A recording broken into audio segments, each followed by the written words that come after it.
तो कैसे हैं आप लोग। आज हम एक बहुत इंपॉर्टेंट टॉपिक पे बात करने वाले हैं और इस टॉपिक के बारे में ना बहुत से लोग बात नहीं करते और इसीलिए I have chosen this topic कि इसके बारे में जो है सबसे ज्यादा बात होनी चाहिए। तो 1960 में हमारे देश के अंदर बहुत ज्यादा भूखमरी थी। 3 में से 1 इंसान जो है भूखा रहा करता था और ये कैसे बदला और इसके बदलने के कारण जो है हमारे देश पे क्या प्रभाव आए, इसी के बारे में आज हम बात करने वाले हैं। तो 1960 से पहले जो है देश में बहुत ज्यादा भूखमरी थी और हर रोज 30 टन अनाज यूएसए जैसे देशों से आया करता था और हर रोज वो लग के खत्म हो जाता था। पर फिर हमारी भारत की सरकार ने देखा कि हमारे पास में भी इतना सारा लैंड है, हम क्यों जो है खेती नहीं करते, हम जो है अपने सीड्स को क्यों डेवलप नहीं करते। तो उन्होंने किसानों से कहा कि यार हम तुम्हें सब्सिडी देंगे और तुम्हें अच्छे बीज देंगे, तुम इस तरह से खेती करो। और किसानों ने कहा कि लो ये क्या बात है, अभी करके देते हैं। और आने वाले अगले 10 से 15 सालों के अंदर जो है 70 से 80% जो है प्रोडक्शन बढ़ गई और हर साल जो है बढ़ती ही चली गई। और इसमें सबसे ज्यादा जो रोल प्ले किया वो प्ले किया पंजाब ने। और इसी दौरान पंजाब जो है पूरे इंडिया का सबसे रिचेस्ट स्टेट भी बना और पंजाब की इनकम इन कुछ सालों में 1960 के बाद जो है 70 to 80% इनकम की ग्रोथ हुई। तो इस क्रांति के अंदर सबसे ज्यादा जो रोल प्ले किया वो किया यूरिया ने। तो सबसे पहले जानते हैं कि एक फसल को होने के लिए किन तत्वों की और किन चीजों की सबसे ज्यादा जरूरत होती है। 3 है प्राइमरी सोर्सेज जिनकी सबसे ज्यादा जरूरत होती है, जिनको हम एनपीके फर्टिलाइजर्स के नाम से जानते हैं। N stands for nitrogen, P stands for phosphorus and K stands for potassium. तो इन तीनों के अपने अपने मल्टीपल रोल्स हैं और इन्हीं रोल्स को सबसे ज्यादा देखते हुए गवर्नमेंट ने इन फर्टिलाइजर्स पे सब्सिडी देनी शुरू करी। उसके बाद में जो सेकेंडरी जो चीजें चाहिए वो कैल्शियम, कोबाल्ट, सल्फर, मैग्नीशियम और इस तरह से जो है पहले 3 मैक्रो न्यूट्रिएंट्स है और उसके बाद बहुत से अधिक जो है माइक्रो न्यूट्रिएंट्स है। तो उनका इतना रोल इसके अंदर नहीं था। ग्रीन रेवोल्यूशन में जो मेन रोल था वो एनपीके फर्टिलाइजर्स का था। अब एनपीके फर्टिलाइजर्स ने किस तरह से काम करना शुरू किया कि गवर्नमेंट ने पिछले 40 साल पहले से जो है सब्सिडी देनी स्टार्ट करी। तो उस सब्सिडी के अंदर जो है अगर हम प्राइसेस को उठा के देखें तो सब्सिडी जो है वो कुछ इस प्रकार से दी जाती है कि अगर इन सबका रेट उठा के देखा जाए, ये पिछले साल का प्राइसेस हैं जिसके अंदर अब जो है और भी ज्यादा जो है सब्सिडी को इंक्रीज कर दिया गया है। ये सब्सिडी इतनी ज्यादा बढ़ गई है कि गवर्नमेंट को अपने बजट के अंदर से 2 लाख करोड़ से भी ज्यादा जो है सिर्फ और सिर्फ सब्सिडी में देना पड़ेगा 2022 के अंदर। ये नंबर बहुत बहुत बड़ा है। अगर आपने मेरी पिछली वीडियो देखी हो तो मैंने उसमें बताया था कि गवर्नमेंट ने 5 लाख करोड़ का जो है अगर टैक्स इकट्ठा किया है तो उसमें से 2 लाख करोड़ सिर्फ और सिर्फ इसी सब्सिडी में चला जाएगा। तो आप सोच सकते हैं कि ये कितना बड़ा नंबर है और सिर्फ एक फर्टिलाइजर्स की सब्सिडी के लिए। अब यहां पे जो सबसे बड़ी लूप होल थी वो ये थी कि आप प्राइसेस को देखिए। इन प्राइसेस के अंदर जो है अगर सबसे कम प्राइस है तो वो सबसे कम प्राइस है यूरिया का। अब यूरिया के अंदर जो है जो ये नीम कोटेड यूरिया है, नीम कोटेड यूरिया के अंदर जो है केवल और केवल नाइट्रोजन होगी और ये नाइट्रोजन जो है 46% होती है। पर फसल को जो है वो हर एक तरह का जो कंपोनेंट है, मैक्रो न्यूट्रिएंट्स है, वो भरपूर मात्रा में चाहिए। और अगर वो भरपूर मात्रा में नहीं मिलता और एक कंपोनेंट जो है इंक्रीज होता चला जाता है तो उसके कारण जो है बहुत बड़े साइड इफेक्ट्स आ जाएंगे और जो कि आने स्टार्ट भी हो गए हैं। तो दोबारा से हम प्राइसेस पे चलते हैं और इन प्राइसेस में सबसे बड़ी दिक्कत क्या थी कि जो सबसे सस्ता था वो 226 रुपए का है और जो सबसे महंगा है वो 1700 रुपए का है। और बीच के भी जो प्राइजेस हैं वो 1300 रुपए से लेके जो है 1700 रुपए के बीच में है। और ये एक इंसान की नॉर्मल सी ह्यूमन बिहेवियर है कि जो चीज उसे सस्ती मिलेगी वो उसकी तरफ सबसे ज्यादा भागेगा और उसी का इस्तेमाल सबसे ज्यादा करने की कोशिश करेगा। और यहीं पे सबसे बड़ी लूप होल थी और इसी लूप होल की वजह से जो है यूरिया का इस्तेमाल सबसे ज्यादा होता चला गया, क्योंकि किसान को वो सस्ता पड़ना था और किसान समझता चला गया कि यूरिया को अगर मैं डालूंगा तो इससे जो है जो इसके बेनिफिट्स हैं वो कुछ इस तरह से हैं। यूरिया जो है वो एक कार्बन के एटम के साथ में 2 NH2 के मॉलिक्यूल्स होते हैं, ठीक है। नॉर्मली यूरिया जो है सबसे पहले ह्यूमन की बॉडी के अंदर ही आइडेंटिफाई हुआ था और ह्यूमन की बॉडी के अंदर जो है यूरिया का साइकिल चलता है जिसको हम प्रोटीन का साइकिल भी कहते हैं। और इसके जरिए ही जो है ह्यूमन के यूरिन के अंदर इसको सबसे पहले पाया गया। पर फिर उसके बाद में जो है धीरे धीरे डेवलपमेंट होती रही और जर्मनी के अंदर जो है सबसे पहले जो है यूरिया का आविष्कार किया गया। और यूरिया जो है बेसिकली यूरिया क्या है, यूरिया जो है नाइट्रोजन गैस है जो कि हमारे एटमॉस्फेयर में 78% मात्रा में रहती है। और इसको बनाया कैसे जाता है, आपने जो है लिक्विड नाइट्रोजन देखी होगी, बहुत से लोगों ने मैरिजेस के अंदर भी और बहुत सारी पार्टीज के अंदर भी जो है लिक्विड नाइट्रोजन का बहुत ज्यादा उपयोग होता है। तो जैसे ही जिस तरह से वो लिक्विड नाइट्रोजन बनती है ऐसे ही जो है ये यूरिया बनता है। तो नाइट्रोजन को जो है एयर में से लिया जाता है, उसको मल्टीपल प्रोसेसेस से गुजार के उसका जो है लिक्विड बनाया जाता है जिसको बहुत ही हाई लेवल के ऊपर जो है गर्म किया जाता है और उसके बाद उसको एक चिमनी में से निकाला जाता है और जब नीचे से जो है पानी छोड़ा जाता है तो वो एक यूरिया की फॉर्म ले लेता है, जो जिसे जो है सफेद सफेद आपने देखा होगा किसान जो है उसको घेरते हैं। तो वो जो यूरिया का कंपाउंड है जब वो इस फॉर्म में आ जाता है तो वो बहुत हाईली रिएक्टिव रहता है पानी के साथ मिलने के लिए। जैसे ही वो पानी के साथ मिलता है वो पानी के साथ जो है अपने कंपाउंड्स बना के जो है मल्टीपल कंपाउंड्स में कन्वर्ट हो जाता है। तो यही यूरिया का जिस टाइम इस्तेमाल होना शुरू हुआ धीरे धीरे धीरे जो है यूरिया का सबसे ज्यादा इस्तेमाल होता चला गया और बाकी जो अदर मैक्रोन्यूट्रिएंट्स चाहिए थे उनका इतना इस्तेमाल नहीं हुआ। इसके कारण जो डिफरेंसेस आए तो गवर्नमेंट की जो गाइडलाइंस है और पूरी दुनिया के अंदर जो इसका लेवल होना चाहिए वो होना चाहिए 4.2.1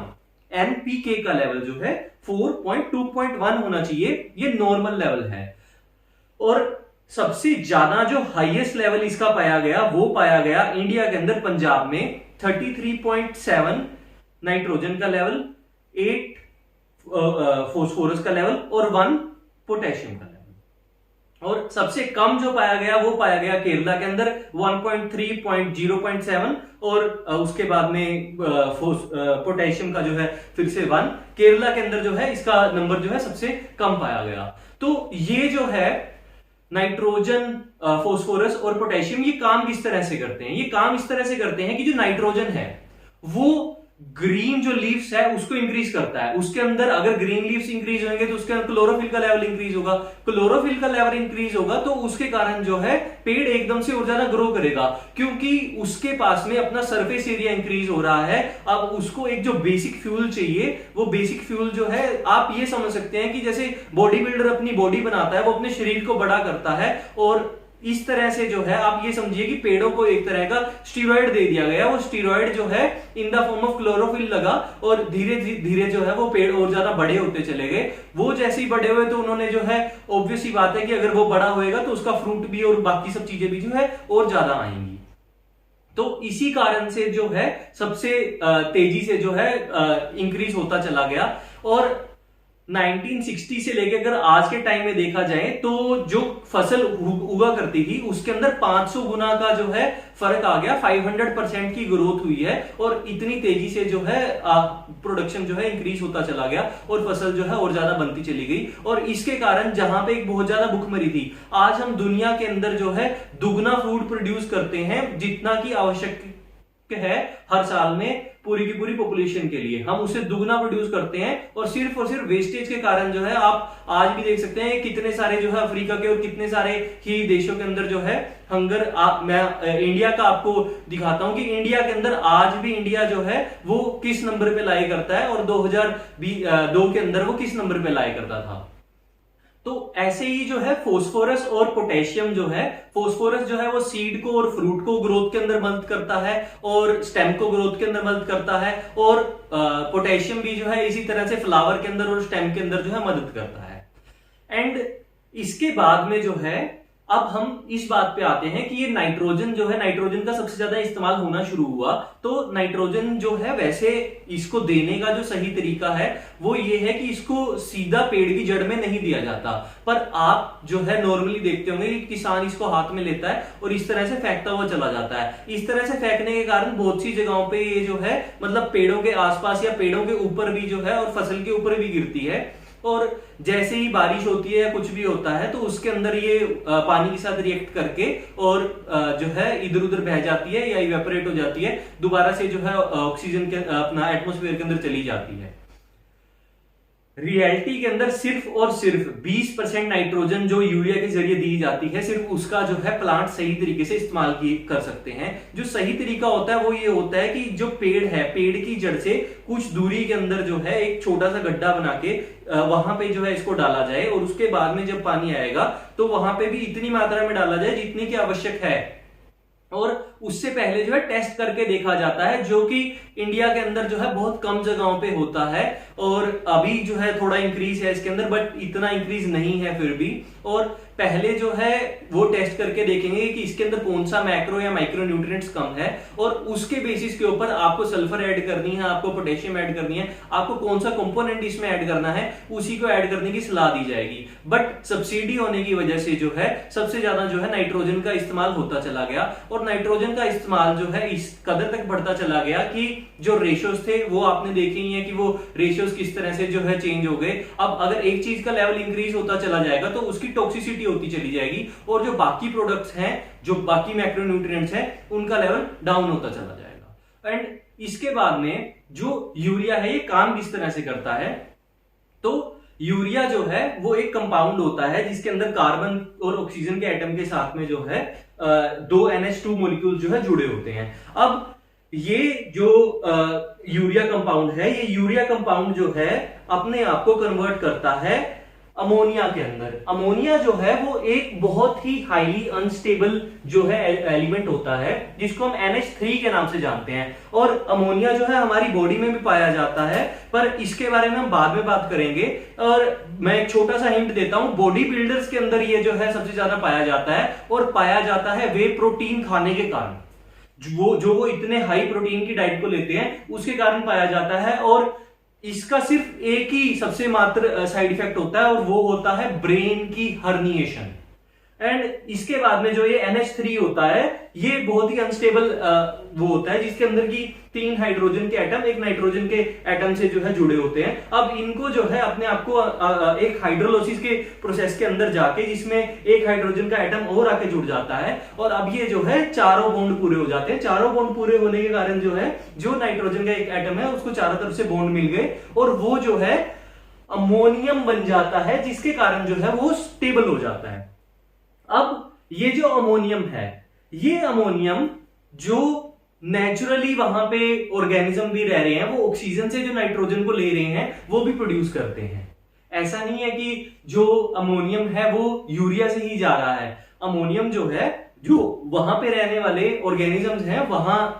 जो नीचे जड़ों के अंदर रह रहे हैं बैक्टीरिया या जो फ्रेंडली बैक्टीरिया है वहां पे, वो भी जो है इसको प्रोड्यूस करते हैं। आपने सुना होगा कि पीज लगाने से, चिकपीज लगाने से, या लेग्यूम्स लगाने से, या इस तरह के जो फैमिलीज है मूंगफली लगाने से जो है उनकी जड़ों के अंदर नोड्यूल्स होती हैं, जिसके कारण जो है ये जो नोड्यूल्स हैं, ये नोड्यूल्स असलियत के अंदर जो है एक तरह के फ्रेंडली फंगाई और जो है फ्रेंडली बैक्टीरिया होते हैं। और ये जो फ्रेंडली बैक्टीरिया हैं ये क्या करते हैं, ये उस अमोनियम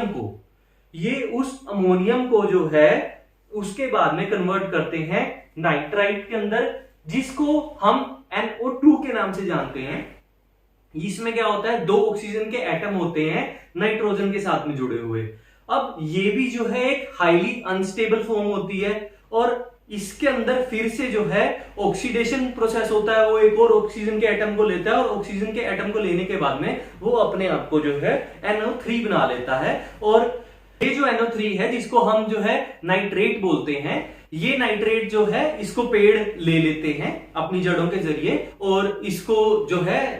इसके जरिए जो है क्लोरोफिल और इस सब का जो है इंक्रीज होता चला जाता है, और इसी तरह से जो है वो ऑक्सीजन एनवायरनमेंट में छोड़ देते हैं, ऑक्सीजन एनवायरनमेंट में चली जाती है, और नाइट्रोजन जो होने चाहिए वो नाइट्रोजन को जो है अपने पास में रख लेते हैं, and it is a kind of a process. और इसके बाद में हम ये बात करते हैं कि इसके कारण जो ये इतना इंक्रीज हो रहा है, इसके कारण क्या प्रभाव आते हैं, क्या साइड इफेक्ट्स आते हैं। इसके कारण जो साइड इफेक्ट्स आते हैं वो सबसे पहली बात तो ये है कि जो हमारे माइक्रो न्यूट्रिएंट्स होते हैं उनकी डेफिशिएंसी होती चली जाती है। क्यों होती चली जाती है? क्योंकि ये सब जो वहां पे ऑर्गेनिज्म है, जो माइक्रो ऑर्गेनिज्म वहां पे रह रहे हैं, जो फ्रेंडली बैक्टीरिया या फंगाई हैं, वो जो है इन सब माइक्रो न्यूट्रिएंट्स को भी अपने साथ में जो है पकड़ के रखते हैं, और इसी के वजह से जो डिक्रीज आया है, आप देख सकते हैं कि इतना बड़ा जो है इन माइक्रो न्यूट्रिएंट्स के अंदर और हमारे जो फूड है उसके अंदर जो है डिक्रीज आया है। जैसे आप बहुत से लोगों को कहते हुए सुनते होंगे कि हमारे फूड के अंदर जो माइक्रो न्यूट्रिएंट्स है वो दिन पर दिन कम होते जा रहे हैं। वो दिन पर दिन क्यों कम होते जा रहे हैं? वो इस कारण से कम होते जा रहे हैं क्योंकि इतना हाई लेवल ऑफ नाइट्रोजन जो है जब वो पानी के साथ मिलता है तो वहां पे नाइट्रेट्स की टॉक्सिसिटी हो जाती है, और वो हमारे पानी के अंदर भी जो है जाके हमारी नदियों में बह के और हमारे वहां पे जो नीचे अंडरग्राउंड वाटर है वहां पे इकट्ठा होने की वजह से उस सोयल को पोल्यूट कर रहा है, और उस सोयल को पोल्यूट करने की वजह से जो वहां पे केंचुए हैं, केंचुओं का आपको मेन रोल पता होगा कि केंचुए जो है उसको एक तरह से मिट्टी को तोड़ते हैं और उसको जो है दोबारा से बहुत तेजी से उपजाऊ बनाते हैं। मिट्टी को तोड़ने का एक तरह से टिलर की तरह का वो काम करते हैं, जो उसके अंदर जो है वर्मी कंपोस्ट और इन सब चीजों का काम करने के अंदर मदद करते हैं वो एक तरह से। फिर क्या होता है कि फिर जो ये नाइट्रेट्स हैं ये जब पानी में जाते हैं, ये पानी को पोल्यूट कर रहे हैं, ये नदियों को पोल्यूट कर रहे हैं, ये समुद्र को पोल्यूट कर रहे हैं, और सबसे ज्यादा पोल्यूट कर रहे हैं ये हमारे देश के किसानों की जिंदगी को। क्योंकि किसानों की जिंदगी जो है वो इस तरह से होती जा रही है कि वो आज तो जो है यूरिया डाल रहे हैं, पर वो यूरिया किस तरह से जो है कल को उनके पैर पे कुल्हाड़ी बन के लग रहा है। वो इस तरह से लग रहा है कि फसल के अंदर एक लिमिट आ जाएगी, आप उसके ऊपर जो है कब तक आप कितने कट्टे यूरिया खरीद के लेके आएंगे और कितने कट्टे उसके अंदर डालेंगे, वो एक तरह का जहर बन जाएगा। उसके कारण जो है कोई भी बेनिफिट्स नहीं होंगे। स्टडी के अंदर पूरे तौर से पाया गया है कि इसके कारण जो है जो पानी में स्तर बढ़ रहा है, जो इसका क्रॉप के अंदर स्तर बढ़ रहा है, उसके कारण जो किसानों के पशु पक्षी हैं, जो एनिमल्स हैं, उनके अंदर कैंसर का स्तर बहुत ज्यादा बढ़ रहा है। और स्टडी चल रही है जो क्लियर नहीं कर रही कि अब इसके कारण जो है इंसानों के अंदर भी कैंसर हो रहा है। पर अगर आप देखेंगे फोस्फोरस के कारण जो है, फोस्फोरस के कारण उसकी जब इंक्रीज होती है एलिमेंट सोइल के अंदर, तो उसके अंदर जो है रेडियो एक्टिव एलिमेंट होता है यूरेनियम जो है, जो न्यूक्लियर रिएक्टर्स के अंदर और न्यूक्लियर पावर प्लांट्स के अंदर यूज किया जाता है। और आपको अच्छी तरह से मालूम होगा कि ये कितना रेडियो एक्टिव होता है, और इसके कारण जो है बहुत हद तक जो है कैंसर होने की आशंका रहती है, बल्कि होता है इसके कारण जो है। तो ऐसे ही आप सोच सकते हैं कि जो इस लेवल के ऊपर ये इंक्रीजेस आ रहे हैं, ये किस तरह से अफेक्ट कर रहे हैं और किस तरह से जो है हमारा किसान अफेक्टेड हो रहा है। पर 40 साल से तब भी सब्सिडी चले ही जा रही है, और ये इसके अंदर कोई भी अमेंडमेंट नहीं हो पा रही। और उसके अंदर अमेंडमेंट भी क्यों नहीं हो पा रही? क्योंकि एजुकेशन का अभाव है। कोई ये बातों को बताने के लिए आगे नहीं आ रहा, क्योंकि या तो उन्हें मालूम नहीं है, या वो लोग जो है डरे हुए हैं कि हम ये सब बात क्यों करें। और इसमें क्या है कि अगर किसान जो है इतना पढ़ा लिखा नहीं है, किसान को आप ये बात नहीं बताएंगे तो किसान नहीं समझेगा कि किस तरह से यही सब्सिडी जो है उनके लिए एक अभिशाप हो जाएगी, और कल को जो है उनकी ही फसल और उनके ही खेत जो है वो बंजर हो जाएंगे। तो ये बात जो है समझनी बहुत जरूरी है। और इसके कारण जो हमारे देश के अंदर जो लोग उस भोजन का सेवन कर रहे हैं जिसके अंदर जो माइक्रो न्यूट्रिएंट्स हैं उनकी कमी होती जा रही है, और उसके कारण जो है बहुत सी डिजीज बढ़ रही हैं, और ये जो पोल्यूशन हो रहा है इसके कारण भी बहुत सी दिक्कतें हो रही हैं। और एक बात और कि जो ये नाइट्रोजन होती है, ऐसे ही जो है जो ये बैक्टीरियाज होते हैं ये अपने अंदर जो है एक सोल्यूबल कार्बन रखते हैं। वो सोल्यूबल कार्बन जो है पेड़ों को आवश्यक होती है, उसकी स्टेम्स के जरिए वो लेते हैं, जिसके जरिए वो उसको ऑक्सीजन भी बना के देते हैं। पर जब इतनी ज्यादा मात्रा के अंदर नाइट्रोजन वहां पे चली जाती है तो ये इतनी ज्यादा मात्रा के अंदर जो नाइट्रोजन है, ये नाइट्रोजन जो है रिएक्शन कर लेती है उस कार्बन के साथ में और जो है आसमान के अंदर उसको कार्बन डाइऑक्साइड बना के उड़ा देती है और खुद जो है नाइट्रोजन बन के उड़ जाती है, जिसके कारण दोबारा से जो है ग्लोबल वार्मिंग भी इंक्रीज होती है। और जो ये पानी जो इसके अंदर बह के जा रहा है, इसके कारण जो इफेक्ट्स आ रहे हैं, इसके कारण ये इफेक्ट्स आ रहे हैं कि एक तो ये पोल्यूट कर रहा है सब चीज को, और दूसरा क्या है कि जब इस पानी को निकाल के लोग पी रहे हैं तो उनके अंदर जो है जो गैस्ट्रिक एक्टिविटी और इससे जुड़े बहुत से इश्यूज हो रहे हैं। तो ये जो नाइट्रेट्स पानी में बढ़ते जा रहे हैं जिसके कारण जो है पानी भी प्रदूषित हो रहा है, इस प्रदूषित पानी के कारण जो है बहुत सारी बीमारियां भी फैल रही हैं, जैसे कि ब्लू बेबी सिंड्रोम, जिसके अंदर क्या होता है कि जो हीमोग्लोबिन है अगर उसके साथ में ये नाइट्रेट्स कंबाइन कर जाते हैं तो वो मिथीमोग्लोबिन बना लेता है और बच्चे को जो है ऑक्सीजन नहीं मिल पाती और वो जो है नीला पड़ जाता है, साइनोसिस की स्टेट में चला जाता है। और इसका होने का मेजर कारण यही था कि ये जो पानी के अंदर जो नाइट्रेट्स और यूरिया का इस्तेमाल इतना ज्यादा किया जा रहा था इसके कारण है। तो इन सब बातों को समझना और इन सब बातों पे काम करना बहुत आवश्यक है। गवर्नमेंट भी इन पे कुछ ना कुछ तरीके से काम कर रही है, वो भी पॉलिसीज निकाल रही है, पर आप एक बात को जरूर समझिए कि अगर गवर्नमेंट इस सब्सिडी को बंद करेगी तो उनको वोट नहीं मिलेगी और गवर्नमेंट अपनी वोट कभी नहीं छोड़ना चाहती। और अगर आप इस चीज को शेयर करेंगे, लोगों को समझाएंगे, तो शायद से लोग एजुकेटेड हो जाएं, वो खुद ही इस चीज को समझना शुरू कर दें और गवर्नमेंट को भी लगे कि हाँ हम जो है बदलाव ला सकते हैं, हम ये सब्सिडी को कम कर सकते हैं, हम इस यूरिया का इस्तेमाल जो है कम कर सकते हैं। और फ्यूचर के अंदर जो है इन सब चीजों के कारण जो है आपका ही जो सोइल है वो पोल्यूटेड होता जा रहा है और आपका ही नुकसान होगा। आप किस हद तक जो है यूरिया का इस्तेमाल करेंगे, धीरे धीरे जो है एफिशिएंसी कम होती जाएगी, सोइल को आदत पड़ती जाएगी। आप कितने कट्टे डालेंगे उससे आपकी कॉस्ट कितनी इंक्रीज होगी। सो तब तक के लिए धन्यवाद।